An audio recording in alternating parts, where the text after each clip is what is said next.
mesin Ducati 2025 gagal. Selengkapnya hanya di Rose Podcast.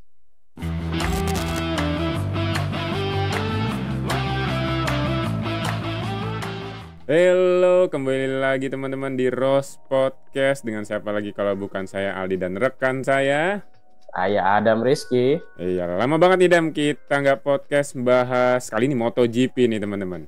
MotoGP. Berarti udah 4 bulan lebih juga nih terakhir kita bahas MotoGP ya. Lama banget kita nggak ada bahas MotoGP. Oke, kali ini apa yang kita bahas, Dam? Kali ini kita bahas line up, beberapa livery baru, livery 2025, terus testing Sepang, testing Buriram, juga tes berita-berita lah ya, sedikit berita. Ini berarti udah testing nih ya pembalap MotoGP ini? Udah semua. Udah semua. Kalau gitu langsung aja deh kita menuju ke pembahasan kita nih, line up pembalap di tahun 2025 untuk kelas MotoGP. Moto2 enggak ya? Oke, ini dia line up-nya. Sedap nih. Dimana di 2025 Aprilia ini digawangi sama juara dunia tahun lalu Jorge Martin dan juga Marco Bezzecchi nih, Dam. Ya, 2 pembalap baru buat Aprilia. Terus Ducati Lenovo juga ada 1 pembalap baru yang nggak baru-baru banget ya sebenarnya. Iya. Di tim merahnya baru di tim Betul. Merah. Ganas ini mengerikan timnya nih. Parah. Tim juara dunia tuh. Terus mana nih kita ke bawah nih? Oh, Gresini dulu ya. Di Gresini Alex Marquez masih, tapi ada 1 rookie Fermin Aldeguer. Lalu di LCR Honda ada rookie juga, Sophia Chandra. Kirain Johan Zarco-nya tadi yang mau disebut rookie ya. Muka tua, muka lama nih. Main muka lama nih. Betul. Lalu di Yamaha nih masih digawangi Quartararo dan juga Alex Rins ini, dan ada progres bagus nih dari mereka berdua ya. Bagus. Terus di VR46 sebenarnya Fabio Dija masih lama, yang baru Morbidelli, tapi Morbidelli di VR46 sebenarnya udah senior banget ya. Alumni tahun pertama lah dia nih kalau di VR46. Ini masuk ke VR46 diselamatkan Rossi kira-kira nih ya. Diselamatkan Rossi. Walaupun kita tahun depan sih kayaknya nanti kita bahas. Ada sesuatu tampaknya nih. Nanti kita kulik dari Adam ya. Lanjut nih dari Prima Pramak Yamaha kali ini, nggak Ducati lagi. Prima Pramak Yamaha sekarang. Ada Miguel Oliveira sama Jack Miller. Awalnya ragu ya kita ya, cuma ternyata hasil tes bagus.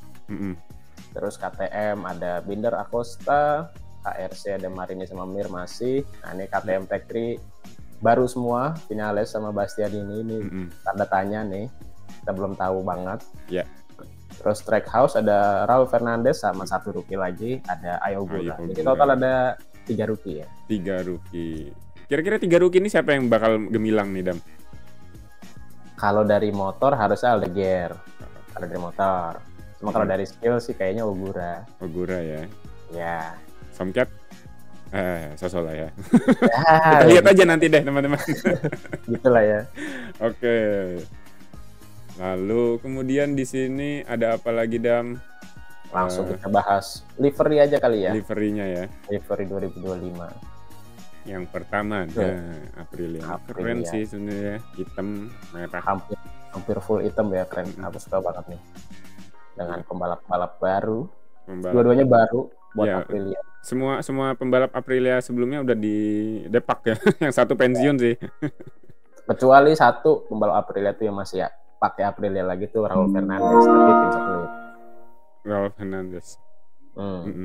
Ini Aprilia, livery baru. Karena ini livery kan launching sebelum tes ya, jadi belum final nih, maksudnya belum final tuh kayak aeronya, dinamis, fairing segala macam belum final. Di foto ini ya, di foto ini belum final. Oke, berarti pas tes mungkin dipakai kali ya? Mungkin ada beberapa winglet baru mungkin ya, atau fairing baru, atau mungkin posisi knalpot kan biasanya yang kelihatan dari luar itu ya. Itu nomor 1 ya, dan berarti resmi ya, Jorge Martin pakai nomor 1 di motornya. Resmi, harus dong. Hilang nih tadi fokusnya, sorry guys. langsung nih, kita langsung menuju ke motor berikutnya. Wah ini pembunuh kita. Pembunuh, killer. Langsung merah nih muka saya ya teman-teman. Ini pun sama fotonya. apa namanya, fairing dan segala macam ini dari basic motor 24 nih. Belum banyak wingletnya kan masih yang lama nih di livery-nya. Cuma livery-nya nih livery baru ya. Ya ini bagus sih, intimidatif ini warnanya sih. Betul. Launchingnya juga ya intimidatif, merah-merah gitu. 6393. Oke, nanti kita bahas lebih lanjut dulu, tapi kita masih next. Nah, ini Gracie ini ada livery barunya, nggak baru-baru banget, ada silver, ada chrome-nya gitu di tempat nomor. Sisanya masih dengan sponsor-sponsor Indonesia yang kita banggakan ya. Antangin, General Oil dan lain-lain. Nggak sponsorin kita juga nih ya, tapi ya. Harusnya sih sponsorin ya, kalau emang sponsor Indonesia saya harusnya sponsorin Ross juga. Iyalah, nantilah ya. Kita approaching lah. Kita deket-deketin lah. Oke. Ya, pembalap baru, Ferdin Aldeguer sama Alex Marquez. Nah, selanjutnya LCR, Lucio Cecchinello Racing. LCR. Ini masih ya, khasnya LCR itu livery antara dua pembalap ini beda, Dam. Beda, betul. Yang satu Asia banget, yang satu Eropa banget yang Iya nih, emang misa-misa gini. Somkya Chantra nih pembalap Asia Tenggara, salah satu kebanggaan Asia Tenggara lah ya. Tapi apakah bisa perform menurut Om Ali gimana nih? Iya, ya seperti khalayak ramai rookie kebanyakan ya. karena sebelumnya kan Nakagami ya. Ya, dan motor Honda nggak tahu tahun ini kayak gimana performanya, apakah dia bisa make dengan iya, dia bukan Marc Marquez yang awal rookie dia langsung menggila ya, karena mungkin paket motornya juga superior saat itu. Kalau sekarang ya Honda tahulah sendiri gimana Honda ya. Karena Nakagami di kalangan orang Jepang, kalangan otomotif orang Jepang, mereka pada bilang tuh, antara mereka diskusinya adalah udah bagus Nakagami nggak mati kemarin pakai Honda ya. Katanya sih gitu, kata salah satu orang Honda di sana ya. Bisa bilang siapa karena ini. Iya ya karena ngerti berarti Honda tuh begitu ya, syukur. Betul. Ya, karena yang dulu bisa ngejinakin Honda ya Marquez ya. Walaupun di akhir-akhir ya susah juga Marquez, akhirnya ke Ducati. Oke, next. Nah, ini Yamaha Factory. Berharap banyak ya sama Yamaha nih biar bisa perform lagi, ngelihat Quartararo ada di barisan depan, nggak di 10 besar belakang gitu, San Mori gitu loh. Kasihan juga. Kasihan. Padahal Quartararo menurutku skillnya itu setara, mirip-mirip dengan Pecco. Pecco udah 2 kali juara dunia lebih ya dengan Moto2-nya. Seharusnya Quartararo kalau punya kesempatan yang sama mungkin bisa lebih dari dia, tapi sayang Yamaha sampai saat ini, sampai kemarin belum bisa memberikan motor yang terbaik gitu ya. Lalu yang kasihan juga Rins, dia testing kemarin masih pakai tongkat ya, kasihan banget ya orang. Kakinya masih ini ya. Ini baru lagi atau yang lama juga nih kaki? Nggak tahu tuh, pokoknya cedera mulu dia, kayak nggak sembuh-sembuh. Kasihan lihat tuh, sumpah deh, kasihan.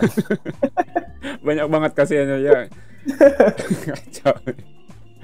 Oke, ini hilang fokus lagi nih guys. Bentar ya. Oke, fokus lagi. Ya. Lanjut nih. Ini VR46. Ada Dija masih pertahankan sama Uccio dan juga Valentino Rossi pastinya, dan juga Morbidelli yang diselamatkan oleh Uccio dan juga Valentino Rossi. Iya, karena daripada nganggur yang mending balap aja dah. Jadi Morbidelli pun bahkan kemarin VR46 kan latihannya di Mandalika tuh kemarin. Dan ini launchingnya di Jakarta ya? Kalau nggak salah iya deh, kalau nggak salah. Pokoknya dia abis itu latihannya di Mandalika langsung. Ada di IG-nya Pertamina tuh. Kata-kata hari ini Bang Franky gitu. Apa kata-katanya Morbidelli kemarin ya? Iya, kata-katanya sih yang sudah boleh pulang. Yang sudah boleh pulang ya. Yo, sama ada foto pas Rossi ulang tahun dikasih foto ini ya. Morbidelli juga ngasih ucapan foto, tapi fotonya yang Kang Rossi yang lokal tuh. Kocak. Karena sponsornya ini sponsor Indonesia yang besar juga nih. Jadi menghadirkan Rossi, nggak bisa, mungkin Rossi yang asli nggak bisa datang, yang KW yang didatang ya. Nggak apa-apa lah, biar seru. Nah, ini ganteng loh ungunya dimasukin Keren. ke birunya Yamaha nih. Prima Pramac Yamaha. Heeh. Bersama Jack Miller dan juga Oliveira. Dua-duanya baru di Yamaha, tapi dua-duanya cukup senior. Ini menarik melihat biasanya mereka pakai V4 terus bawa motornya kan kasar ya karena KTM kan tadinya kan. KTM itu kan ya kita tahu lah bahwa motornya harus hybrid binder gitu ya. Ini pakai Yamaha apa bisa langsung adaptasi, tapi kelihatannya sih bisa. Bisa ya. Dan yang menarik nih sponsor Alpine. Nggak cuma di F1, di MotoGP ada nih. Iya nih Alpine ya. Nah, bakal meledak nggak kayak Alpine? Nah, tapi info ada mungkin nggak ada di ini ke depan ya. Tapi infonya Miller katanya nemuin masalah ban belakangnya Yamaha, katanya dia bisa ngendaliin. Nah, kita lihat gimana. Apakah dengan gaya balapnya dia cocok dengan Yamaha gitu? Nanti kita bahas. Nanti kita bahas nih. Kalau ada pembahasannya ya, kayaknya ada nggak sih? Nggak tahu. Nanti kita tunggu Adam deh. Nah KTM. Ini selanjutnya KTM yang dapat livery sama nih, Dam, nggak ada perbedaan di antara keempat pembalap nih. Betul, KTM Factory dan juga KTM Factory bedanya cuma di bagian bawah doang liverynya. Tapi dari sini sih nggak kelihatan. Nggak kelihatan. Kalau lagi di track kelihatan dikit doang bedanya. Ada Acosta, Binder, Bastianini dan juga Vinales. Kalau Acosta sama Binder sih kita nggak heran lah ya, kita dia udah pasti bisa menjinakkan KTM RC16 ini. Karena bawaan dari lahirnya udah di KTM ya. Betul. Ini rider KTM dari masih belia banget kan mereka. Yang agak mengkhawatirkan ya Vinales sama Bastianini ini kan baru banget pakai KTM ya. Iya. Terus dengan kendala finansial KTM nanti di akhir kita bahas. Oh, ada pembahasan juga nih mengenai KTM. Apakah nggak tahu dah. KTM ya. Nasibnya baru awal, belum balapan mulai udah ada diterpa berita nggak enak soalnya. Betul. Nah, ini nggak tahu yang pakai atau bukan Honda ya. LCR ada Marini sama Mir. Ya, Repsolnya udah nggak ada sekarang, warna LCR kayak di Superbike. Cuma ada Castrol ya. Castrol kali ini ya.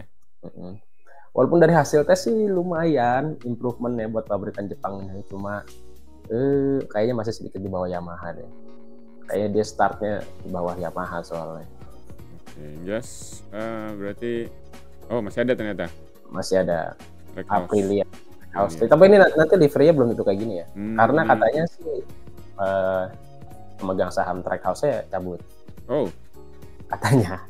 Beritanya sih gitu, cuma nggak tahu apakah livery-nya nanti masih mirip kayak gini. Terus nggak ada tulisan Trackhouse-nya apa beneran ganti total ya. Kita nantikan lagi gimana ini tim. Boleh lihat ini nggak HRC dulu dikit. Oh, Honda lagi dikit ya. Nah ini ada kan Mir sama Marini nih. Masih nomornya 36 sama 10. Oke. Padahal kalau rumor tahun lalu bener sih bisa aja nomornya 54 sama 10. 54 sama 10. Kenapa tuh? Toprak. Oh. Ya, cuma nggak jadi. Oh, ini nggak realistis. Rumor yang tahun ini bakalnya ternyata nggak jadi gitu ya? Ya, nggak realistis. Iya. Pakai BMW di MotoGP. Mungkin mengenai Toprak mungkin nanti kita bakal bahas di podcast lain ya teman-teman. Ini ada nih, hal menarik dari Toprak nanti nih. Iya. Oke, next ya kita kembali ke Trackhouse. Ini tadi pembahasan sudah kita bahas ya mengenai apa megang sampai udah minggat dan lain-lain. Kita lihat nanti livery aslinya kayak gimana. Kemudian ini hasil tes Sepang ya. Sepang. Tapi ini hari terakhir ya. Hari terakhir aja yang kita ambil. Karena kalau per satu harinya banyak dan kalau yang combine kebetulan belum nemu nih.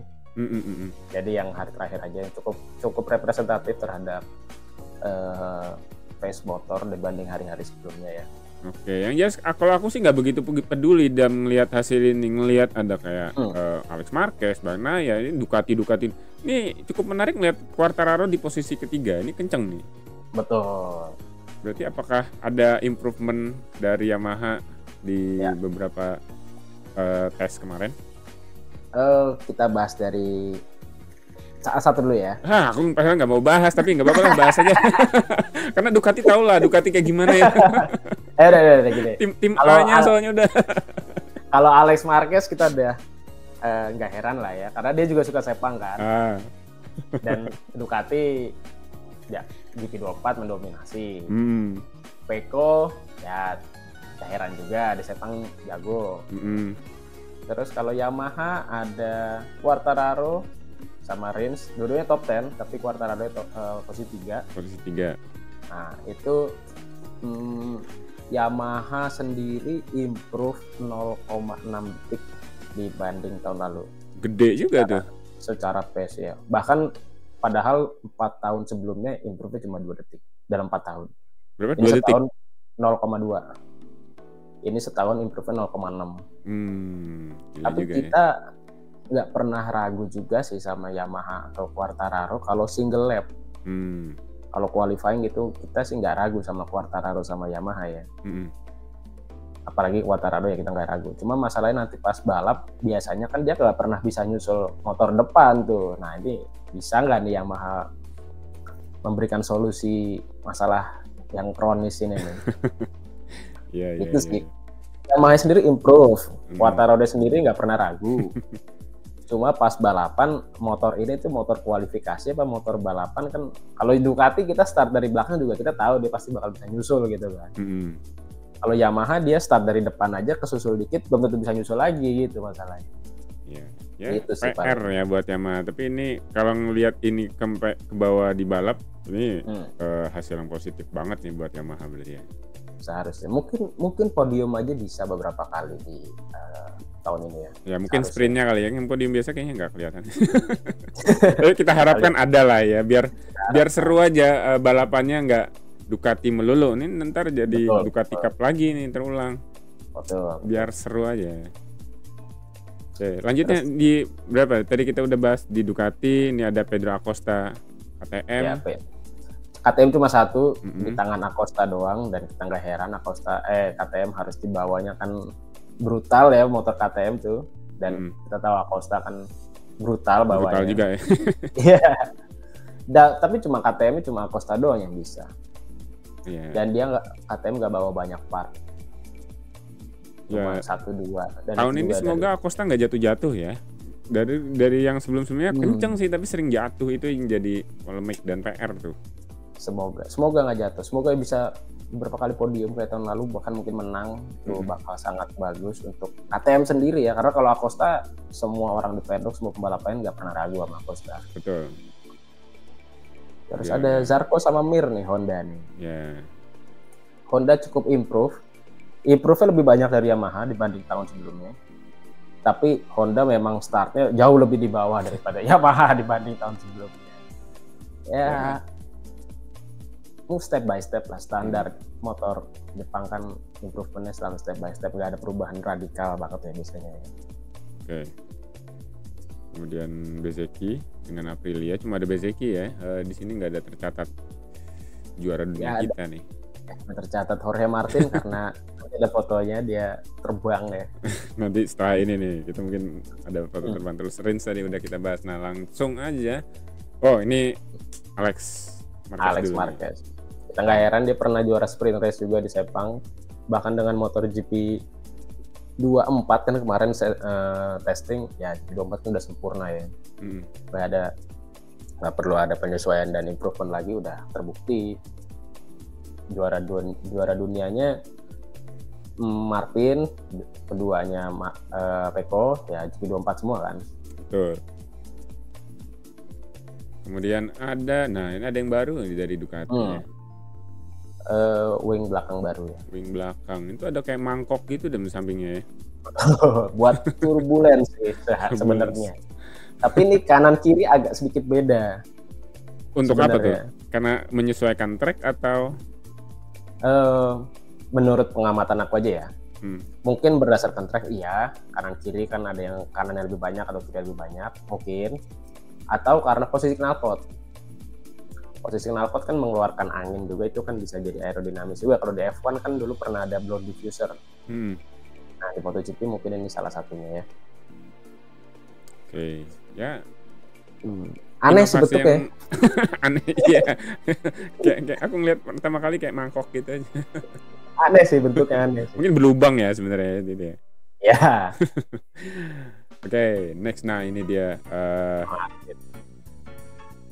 Martin Crash. Martin yang jatuh ini mental di ini tikungan berapa? 1-2 ya? Berapa sih? Tikungan keluar di tikungan 2. Ini menjadi polemik dan juga kontroversi terhadap Aprilia dan juga Michelin, karena Aprilia nyalain Michelin nyalain Aprilia. Loh, kenapa tuh?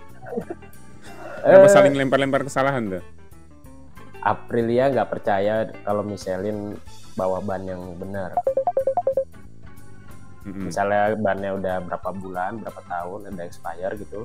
Walaupun katanya masih belum expire. Dan kondisi ban juga masih optimal ya.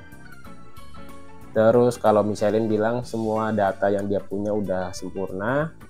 Yang nggak sempurna adalah tekanan angin, tekanan ban itu sedikit lebih kecil ya kalau nggak salah ya daripada seharusnya. Jadi Aprilia juga mungkin salah di situ. Karena cuaca di Sepang kan cepat berubah ya, sama kayak Indonesia kan kita tahu, kadang panas, kadang langsung hujan, kadang mendung gitu. Mungkin itu sangat berpengaruh, jadi salah-salahan dan semuanya ngasih statement terus dua-duanya diem. Jadi kita nggak tahu nih yang benar yang mana. Ya kayaknya bener aja sih, mereka nyalahin, tapi kan beda aspek yang disalahin tuh. Yang Ya, dari betul. Michelin emang salah mungkin, yang dari Aprilia emang salah juga mungkin. Jadi emang salah memanfaatkan situasi aja keduanya. Karena ban ini kan 2 kali run ya Martin ya. Run yang pertama 13 lap aman-aman aja dengan ban yang sama. Di run kedua kok tiba-tiba crash. Berarti kan bannya selama 13 lap aman tuh, bukan tiba-tiba bannya baru terus jelek gitu. Kalau ban jelek pembalap berasa lah harusnya ya. Ya dari awal harusnya kerasa ya. Dari awal kok ini 13 lap aman-aman aja. Masuk akal, dari Michelin masuk akal, dari Aprilia masuk akal. Iya, jadi ya makanya diem ya akhirnya keduanya ya udah introspeksi diri mungkin masing-masing ya. Mungkin ada salahnya juga kali. Tuh. Ya. Next nih juga ada crash yang lain nih Dam. Dari siapa ini? Dari Raul Fernandez di tikungan ke 9 ke 10 tuh yang agak downhill. Kenceng banget ini crashnya. Ada bonyok gitu ya motornya. Tapi untungnya cederanya cuma kelingking doang. Nggak sampai bengkok kayak toprak kan? Ya walaupun misalnya bengkok kayak toprak, tapi kan masih bisa ikut balap dan perform ya. Ya sampai nggak ikut balap gitu. Semoga sih masih bisa ikut balap ya. Semoga aman-aman aja nih buat para pembalapnya. Karena emang motor makin kenceng makin bahaya Dam. Betul. Karena Aprilia yang punya pengalaman cuma Fernandez tahun lalu pakai Aprilia. Karena motornya masih Iya. Yang lain pindahan tuh ya. Yang lain pindahan. Murid pindahan.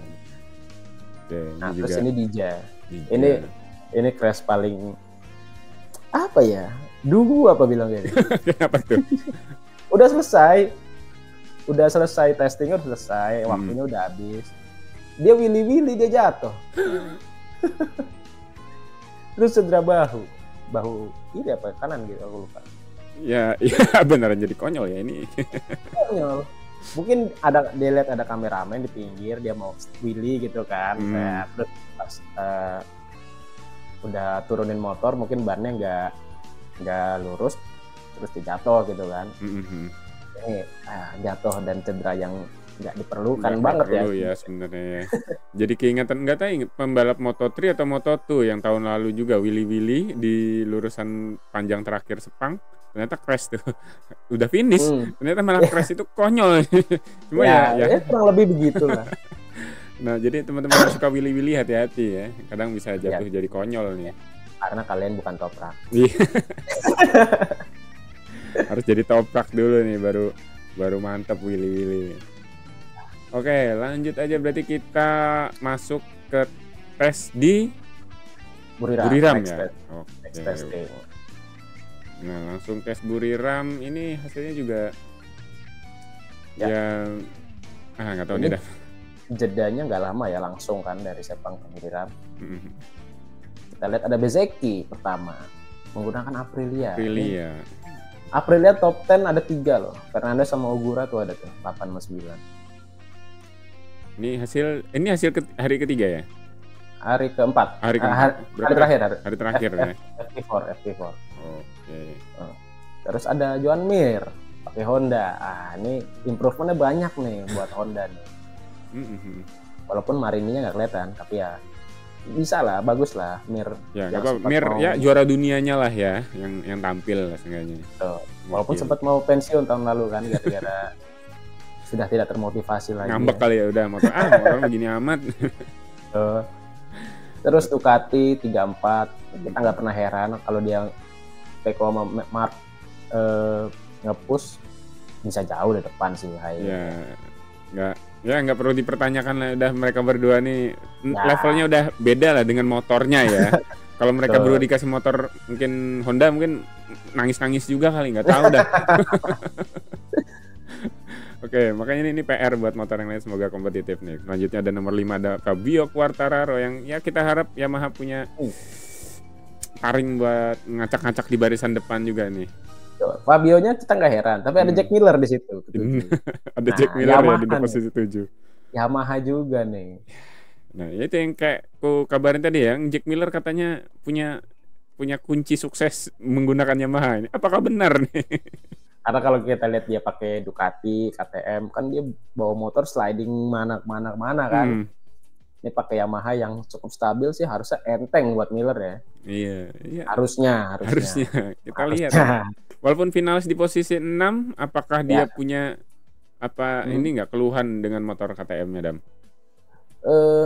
Kalau keluhan sih sebenarnya iya, karena factory-nya cuma Binder ke 10, Acosta nggak ada.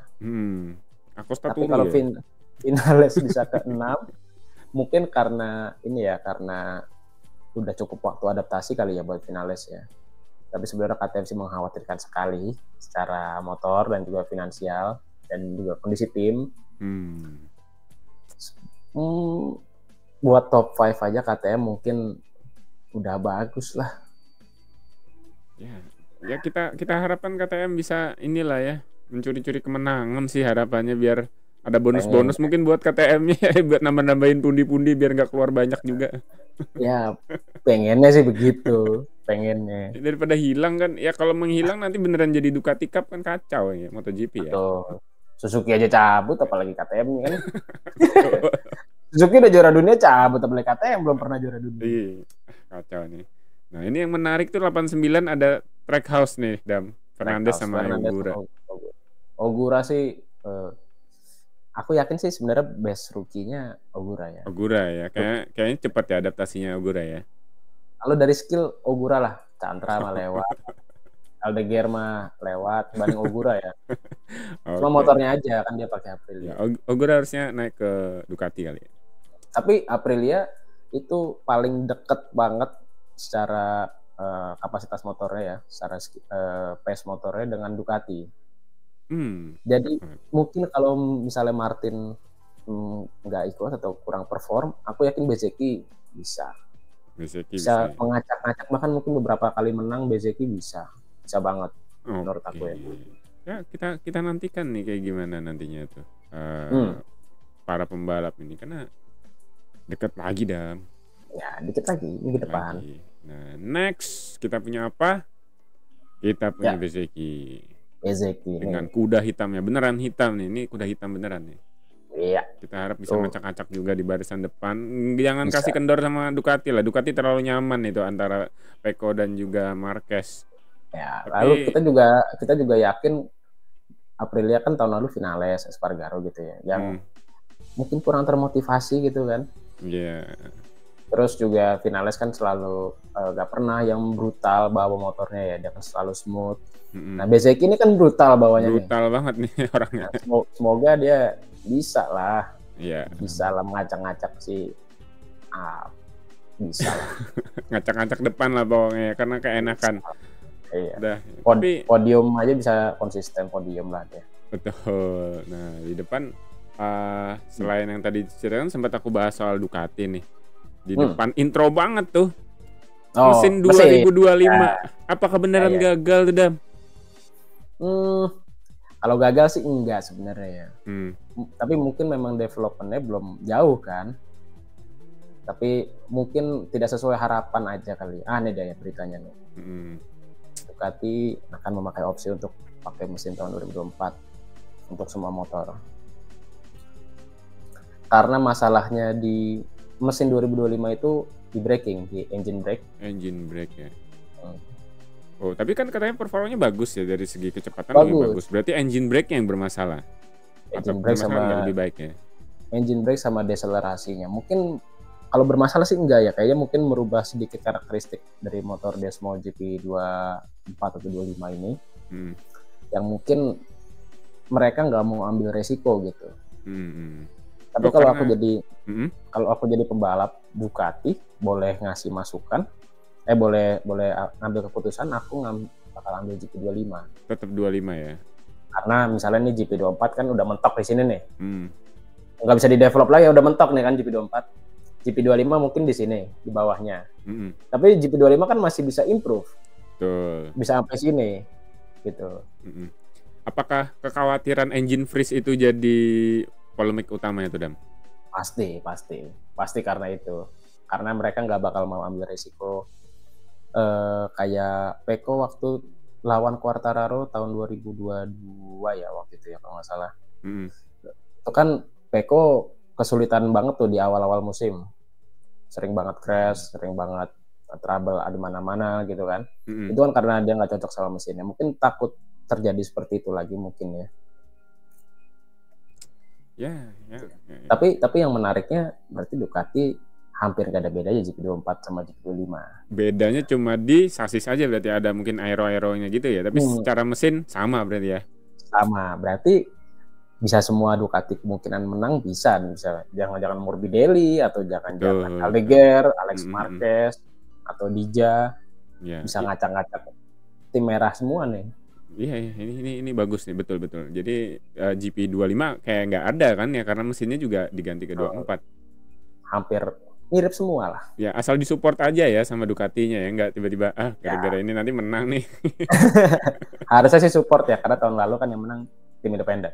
Iya, walaupun mungkin sakit hati juga kali Ducati. Ngapain ya aku iming-imingi support gitu. Akhirnya dibawa kabur tuh kemenangan Ducati. Oke. Selanjutnya ada Yamaha nih soal mesin V4. Gimana tuh, Dam? Sebenarnya sih menurut aku Yamaha nggak perlu banget V4 ya. Menurut aku. Yang perlu dari Yamaha itu sebenarnya power delivery sama peak power aja. Karena mesin V4 kan akan merubah karakteristik pertama, terus kedua pasti dia development dari awal banget karena dia belum pakai mesin V4 dibanding yang motor-motor lain kan. Karena sebelumnya dulu bisa kan dia pakai inline 4 menang lawan V4. Ya, karena emang kekuatan Yamaha itu kan katanya di tikungannya kan ya. Betul. Karena mungkin ketika dia ganti berubah lagi karakteristiknya kata Adam tadi. Mungkin karena kurang development aja mungkin atau nggak dengerin pembalap dari zaman Rossi loh itu masalahnya. Zaman Rossi ban belakang kan, putaran ban belakang kadang isunya itu terus dari dulu nggak pernah berubah. Tuh, selalu itu. Dan kalau qualifying Yamaha kenceng banget.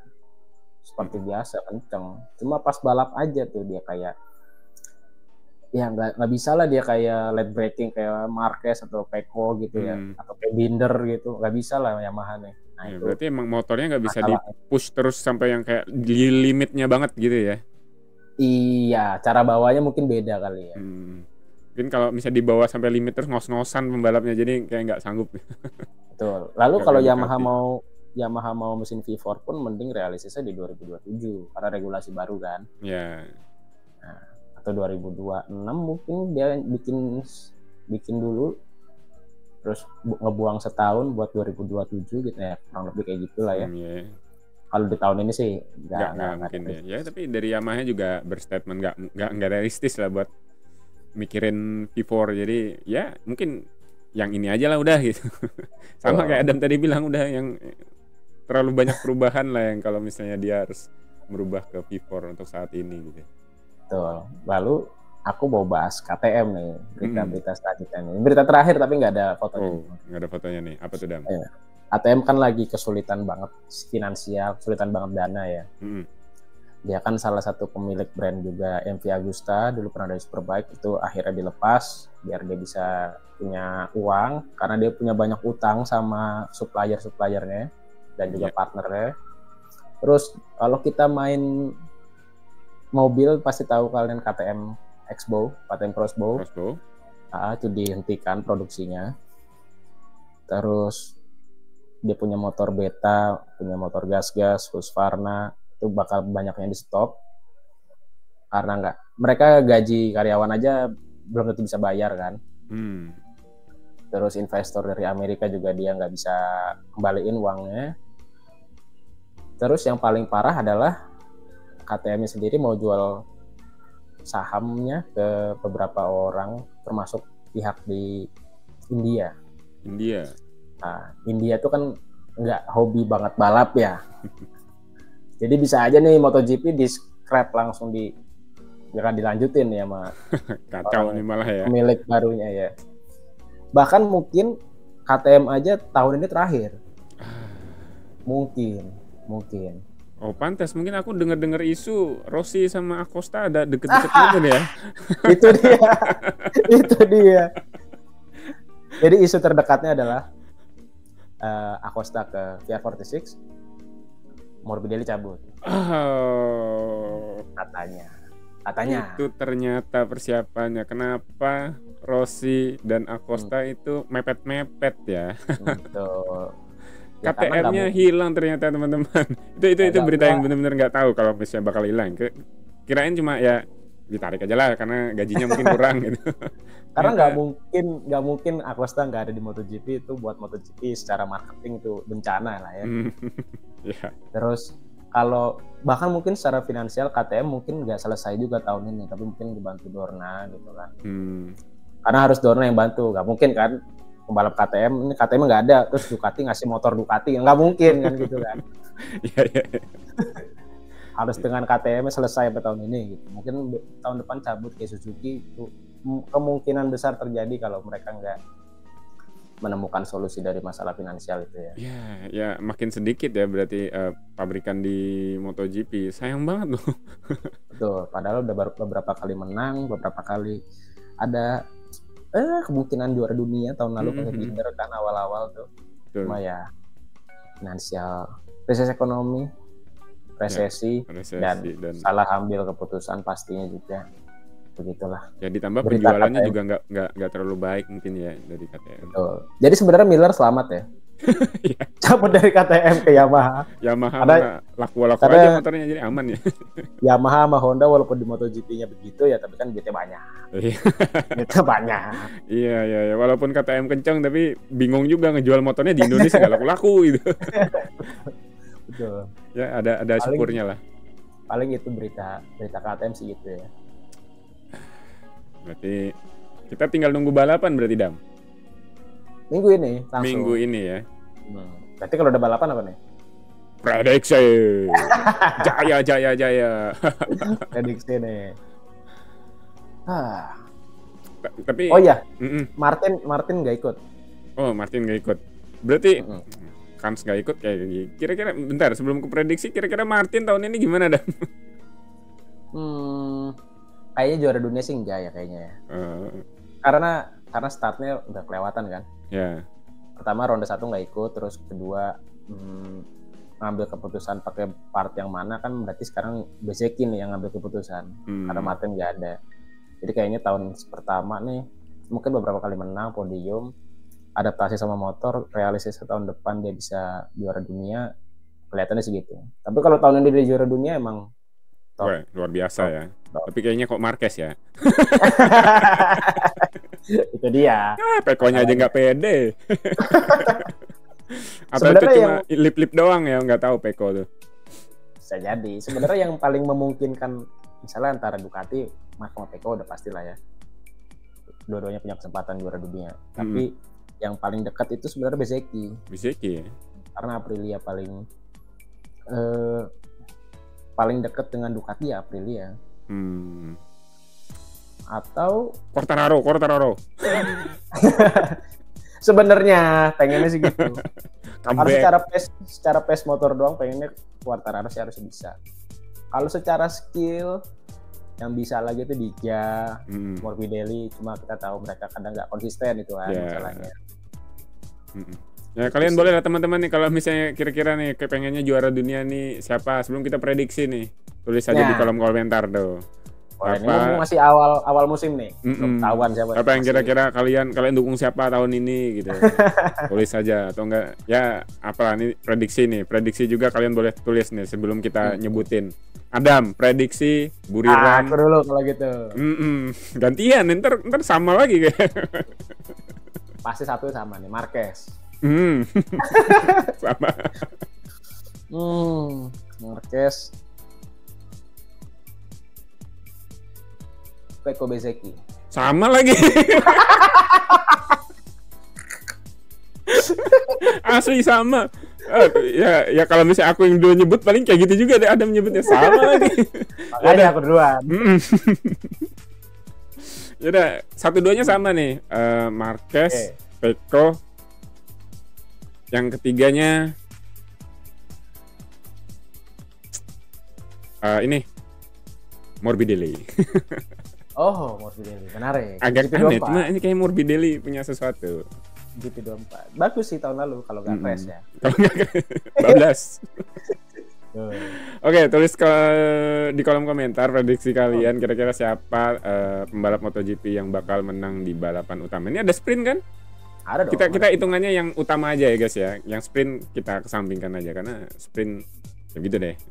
Gitu. Oke, yang jelas thank you banget nih buat teman-teman yang sudah nonton sampai detik ini, menit ini. Kita senang banget bisa podcast lagi bahas motorsport, mau entah itu F1, MotoGP atau WSBK.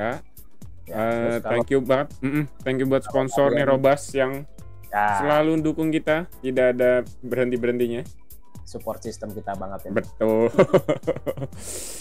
Terus kalau kalian mau ada pertanyaan atau mau ada yang dibahas soal motorsport, MotoGP, Superbike, F1, kalian bisa tulis di kolom komentar, nanti kita bantu bahas di video berikutnya. Betul.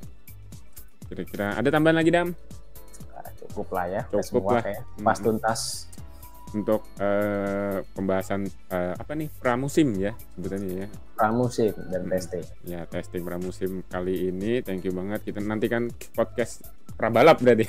Pasca balap berarti. Pasca balap. Pasca balap. Oke. Kalau begitu kami berdua pamit undur diri. Saya Aldi dan saya Adam Rizky. Saksikan podcast berikutnya. Hasta la vista. Buru-buru amat. Bye-bye.